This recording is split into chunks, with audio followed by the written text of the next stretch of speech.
we are back in the room with another member interview. Really exciting one to come. I think a bit of a unique one in the sense of sort of typical guys that we work with inside Capital Closer. I suppose from a time frame standpoint, from your age and also the commission that you've been able to make in the time frame, it's pretty crazy. So, without further ado, if you want to give a bit of a breakdown, Josh, of obviously who you are, when you join Capital Closer, how old you are, and more importantly, how much you made last month in commissions. Yeah, all right. So my name's Josh Robinson. I've been in Capital Closer now for around the last just over 3 months, and on the back end of last month, I did around $15,300 in commissions in my first full month of actually closing. With the month before that, I'd had like ACL surgery, so I did around 14 days of work, made around $6,700, and I'm 18 years old, and yes, I've made quite a bit of money through high ticket closing. I think I've done over around like 23K in the last like 3 months or so. So it's been pretty good So, in that just to sense. confirm, what year were you born? 2007. 2007. So, I mean, getting into that, 15,300 made last month in commission. So, you came on board 4 months ago. To give people a bit of backstory before sort of diving into how you were able to do it, how you landed the remote sales role, running through like the strategy, how we fitted it in, and everything else. What were you doing before joining Capital Closer?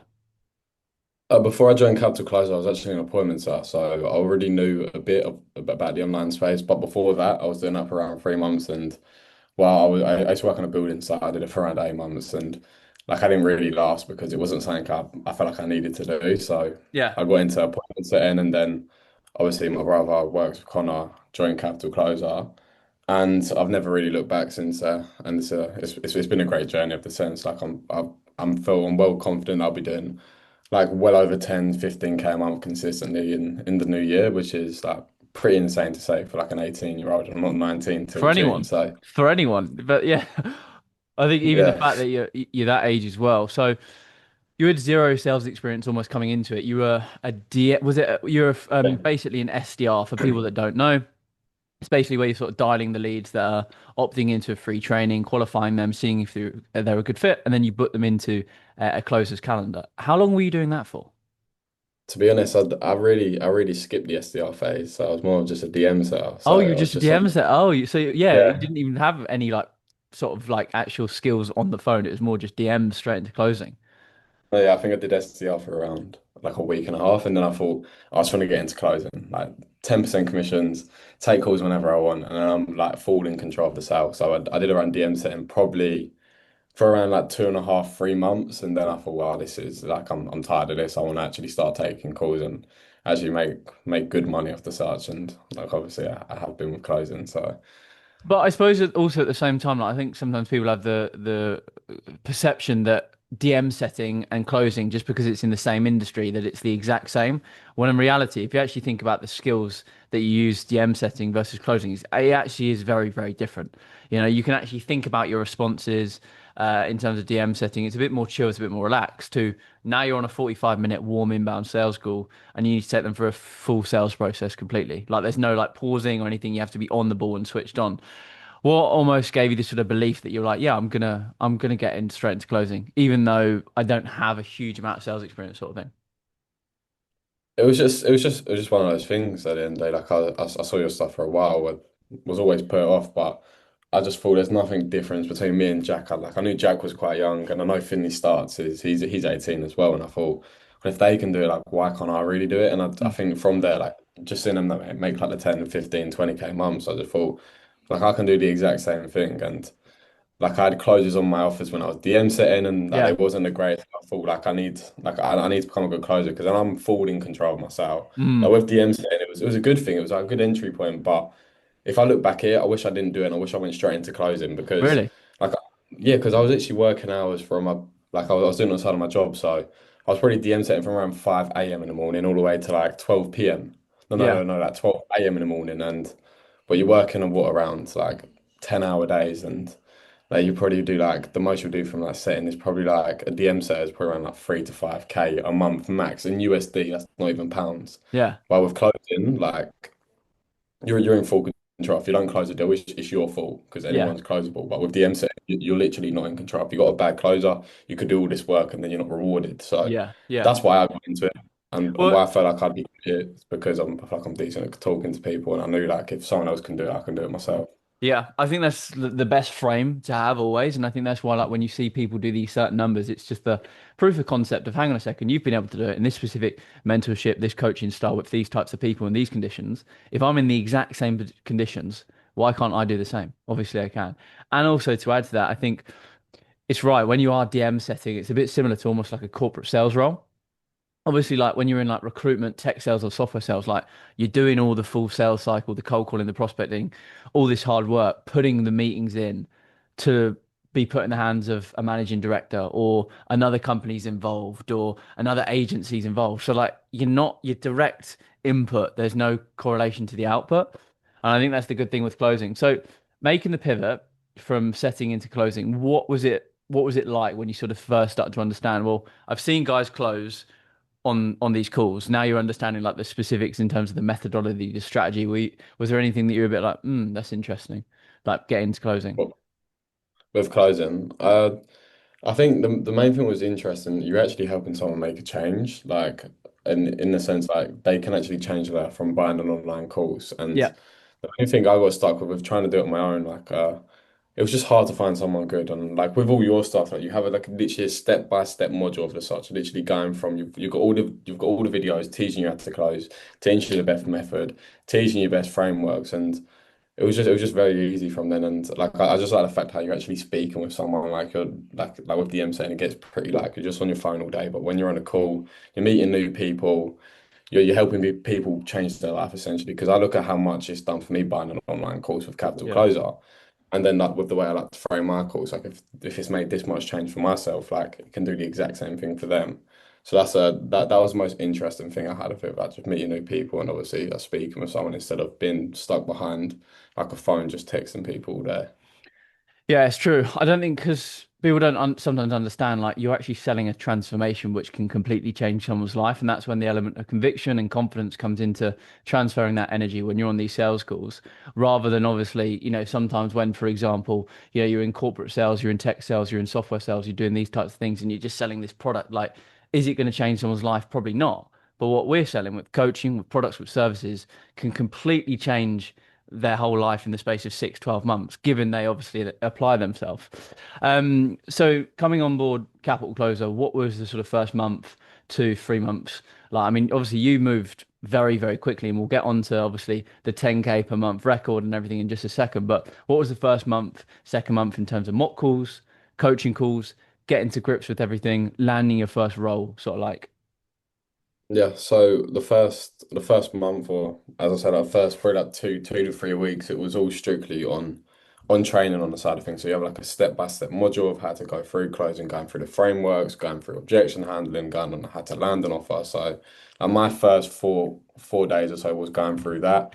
Then from there, obviously we have a mock call channel, and obviously we've got loads of boys in the group. You run a load of mock calls, which was very helpful. I think I passed on my third mock call or something. I think So so, on yeah. my third mock call, I passed, and then, well, from passing my mock call, it was very easy from the sense I had Joe reviewing and that telling me what to do and telling me what needs to be improved on. We had the coaching calls, which were very beneficial, which we have a lot of them a week, to be fair. And then from there, like I will give my role from, well, yourself, like from sales leaders, from an in hire, and I think I landed my first role within like around like 3 weeks, 3.5 weeks of joining. I think it was less than a month, and then Yeah, I it's think I quick. made like I think I made around 2,000 like £300 in like my first 7 days of closing, like on holiday as well, taking like 6 calls a day on holiday. Where So were you? Greece or uh, somewhere? no, it was a family holiday in Cornwall, but Oh yeah, it yeah, was a yeah. it was a lot of work at the sense, but it was fun because it was the first time I realized like you can actually make really good money from closing. Because I thought, well, I'm on holiday, taking around 3 calls in the morning, 3 calls at night, and I made £2,300 like on the side of a holiday. So I thought if I was doing that full time, I probably could have made like 4 or 5 grand in a week as Yeah, yeah. well. Yeah, it's a crazy feeling. I think when you Even when you close your first deal, it's just that realization of, hang on a second, like I just need to do this X amount of times and then I make 10K and then 15K and 20. And obviously it's not easy. And I think going off me just saying there it's not easy, one thing I wanted to sort of almost mention that knowing what you know now in terms of taking a lot of calls, doing 15,300 the month just gone, now on one of the biggest remote sales roles in the entire industry, which we'll get onto in a second, and what's to come of that. Knowing what you know now, and generally from a non-biased standpoint, because a lot of people sometimes have the perception that I'm already good at sales, therefore this is the exact same. Or like, oh, I can walk into it and I can just land a role, and it's just easy as that. Like, I think maybe you tried that way, or maybe you didn't because you knew. What do you feel it would look like if you didn't have that system or framework in place? Or how do you feel that massively impacts your commissions, landing roles, like having a process where you actually know how to sell within the industry? If I didn't have this process, if I'm going to be honest, I reckon I'd probably still be a seller. Like I probably would be setting right now, and I'd probably be making around like 2.5 to 3,000 USD a month, and like it would have been a lot less. But I feel like the best thing to do is just to invest into yourself, especially like with the mentorship stuff, because you can be the best corporate salesperson, but it's a whole different way of selling at the end of the day. Like if you're doing B2C, it's a whole different way of selling. If you're doing B2B, maybe a bit similar, but it's still totally different.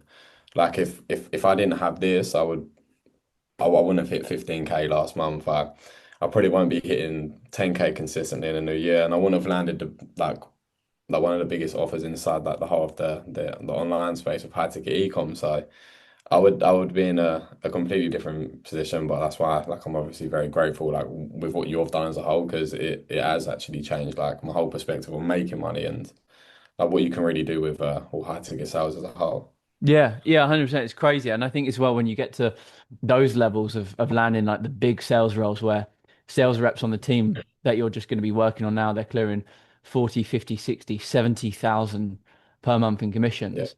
It's like you're not just going to go, oh, let's just like put you on the calendar. Like, yeah, like all the best, mate. It's like, no, like you're going through a rigorous hiring process. Let me see your call recordings. Let me ask for referrals. Who have you worked with previously? Show me proof. Let's hop on free calls to get an understanding of how good you are.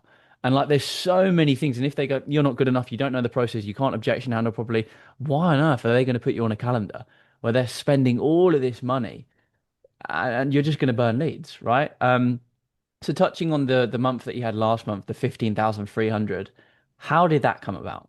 From a What did it look like the month? What sort of offers were you on?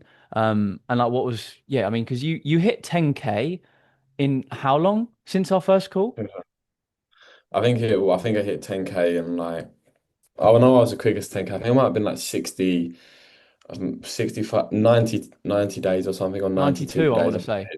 Yeah. Yeah, I can recheck in, but it was around 92 days I hit 10K and last month was a mad month. I didn't think I was going to hit 15K at the end of the day because it was going quite slow. And then I was in my bay. I booked it for the month and like everything just picked up on like the last like week. I think I had like a $1,200 like dollar day, and I think I had like an $800 day, and then I was like $200 off on like the last like day of like hitting 15K, and then obviously closed a deal for around like 1,200, and obviously I hit a 15,300, which was a surreal feeling. But even with hitting like the 10,000, like I didn't think I was going to hit that until like the new year, and obviously within like 3 months of closing, like my first actual full month of closing, like I did it, and I was just like, oh, this is insane. Like I've never got to worry about going back to a normal job because I can just make money through my laptop because I just know the simple skill of how to get sales, which is Yeah. great. Yeah, you were in Marbella as well. I completely forgot. Yeah, that Yeah, was yeah. crazy. Yeah, Um, so I had to make the money. I spend it a lot. So yeah, I spent most of it anyway. Most of that 15K is gone now. Bloody, what's it? La Plaza's pretty much taking the majority of that 15K. But yeah, no, so that 15K, I mean, what offers were you selling on? What niches? Was it one in the trading space and another in the, what was it? so I was saying one in the trading space and one in the AI agency space, which I actually landed from one of the boys in the program saying, "Oh, we're looking for another closer. Does anyone want to obviously apply?" So I applied for it, got a job within 2 days. So that's like another thing I got from Capital Closer as well. Was from one of the boys saying, there's a job role here, apply for it, and then I got it. The exact same thing with the trading role, like Connor's a sales manager. So yeah, but like without capital close, I wouldn't even hit 10K last month, or yeah, even probably hit 5 or 15 either. It's yeah, it's mad, isn't it? When you sort of are just surrounded by the network. Like it's like football, for example. When you're in academies, like getting trials is pretty difficult. When you're just a normal player. But if you're around loads of people that know scouts, or they've been around scouts, or they've been in academies, like there's an abundance in a certain area of group. There's an abundance of remote sales roles. There's thousands. But if you're on your own, you're probably going to go, oh, there are no roles, or I can't land any. Well, that's because you're in this pocket. Over here. I mean, Jesus, we're swimming in them. They're everywhere. Yeah. But you've got to put yourself in that position. Now, for you looking forward, you've just landed more of an update towards anything to wrap it up. You just landed one of the biggest sales roles in the industry, which I think we've got five guys now from Capital Closer on this offer. Callum Tresham being one of them. We haven't done our member interview. We'll probably do it out here in the top performer strip in Dubai. He's probably going to do 22, 23K in commissions this month, but you just landed that. Do you want to explain how you sort of landed that, what the process was like? Obviously, you don't need to go into the specifics, but just to give people an understanding, the on-target earnings, the role itself. Yeah, so from landing the process, we the role we use this thing called deal fuel, which we got access from yourself as well, which was great. Obviously, I had to submit a Loom video, the reviewed Loom video. You go from there, and then I had to do a one-to-one call, and then from the one-to-one call, I landed the role, and then I landed the role, and then I looked at the top performer this month. So top performer this month, I think he's on track to do over like $70,000 in commissions, and like right now, I think Joe. Callum, George, Harry Ward are all on the offer. Like especially if Callum, like he's going to do over $20,000 in commissions on the offer. I think last month he did around 18, 19K maybe, and he's already like passed that this month. And yeah, the offer is tough, but I'm really looking forward to it because I know like in January, if I don't hit $20,000 in commissions, like there's something wrong with me in that sense of things. So Yeah, it's it's true. it's What an offer. And I think it's good when you're on these, there's only a select few offers that are in the industry that you know when someone lands that offer. Because look, at the end of the day, you are paid for performance. It is commission only. So there are months where you do your 8K and then 12K and then 16K and then back to 10 and then back to 15, right? That's, paid for performance. It's how business works. It's like running your own business. But when you're on these types of offers that are doing a million, two, three, four, 5 million per month, and they've got a huge sales team, they've got a sales manager, they've got an ops director, they've got a CFO, they've got this huge team where they've been doing it for years. There's systems and processes in place to ensure that as soon as we put you on the calendar, as long as you perform at the level that we need, you're going to make 15, 30K a month baseline. And if you're not on the team you know, which is a good feeling because it sort of means that you don't have to worry about is my offer going to get me to 20, 30, 40, 50K? Like you're actually now in a vehicle that can make you not only your 15, but your 20, your 25, your 30. You don't need to go anywhere else now. It's so you just got to perform, really, haven't you? Yeah, that's it really. Like if the other boys can do it, like it's doable with the sense. Like Exactly. Well, look, before we wrap up, what's next for you? You touched on a few things in January. What's next 6 months? I mean, if we look back on this sort of member interview, I mean, Jesus, if we spoke 6 months ago to see where you are now, I think it'd be a bit of a fucking joke. But let's do it again. 6 months from now, where are we going to be? Give me a rundown. Everything as a whole. 6 months from now, I still want to be closing, but I want to do minimum 6 months from now. I want to do at least like 35K in commissions, like maybe even pushing like 40 in a month. I think it's doable. I'm gonna say I know it's doable doing around 35K in commissions. With the offer I'm on right now, I feel like it's even doable doing it on that offer. So I think that's more of my goal to surpass over 35K in commissions in a single month. It's a big number, but it's definitely doable, and especially like the skills are just going to grow like the more I do it at the end of the day. And if I'm on the right offer, which I'm on right now, it's if other boys can do it, like there's no reason why I shouldn't be doing it at the end of the day. So I think that's going to be my rundown. Six months from now, bare minimum 25K. If I do really well, 35K, I'll hit in a single month. And also as well, just quickly there, like obviously being 18, doing like 10, 15K a month, like what are you doing? Is this just still being saved away? Are you sort of thinking about going away? Like, because obviously you're probably making probably more than obviously any mates, dads, and everything else that comes into it. So what you plan on doing? Traveling, anything like that, or locking in and just Uh, focusing? I don't know. I'm a big spender. So like last Say month, how I it know I is. made. So last month I made 15K, but I spent a lot of money as well because I was in Marbella for the month. So that all got spent in the Plaza, Nobu, Koya. But no, I think my plan is I wanna obviously you got a top performers trip in Dubai. So I want to come down to Dubai for maybe like a week or 2 weeks, and from there, really, I'm not really too fussed about traveling. Like, it's a great feeling, but I want to travel when I'm like maybe like 20. Like I'm 18. I can work like a dog for a while, and then Exactly. that really benefits like when I'm older because I can go to places like Bali, Thailand. Time zones aren't the best, but I'd rather just Lock in have and make like it. a couple weeks where I can just go book 2 weeks to Marbella or something and then have a mad one and then come Yeah. back and look back in and get on the calls. Reset. Yeah, that's what you should do. That's how I approach it, rather than these sort of like stupid little traveling bullshit stuff. It's like, no, just be a dog for literally like, 95% of the entire year. And then when you do your 5% of fun, you make sure that you do it bigger than anyone. And you sort of make sure that you go all out, really, sort of thing. But look, anyway, good to chat. Crazy from that standpoint what you've been able to do. And we'll look back in 6 months and I have no doubt that you'll do the 20 25K. But appreciate you hopping on and we'll catch up soon. Yeah, catch up soon.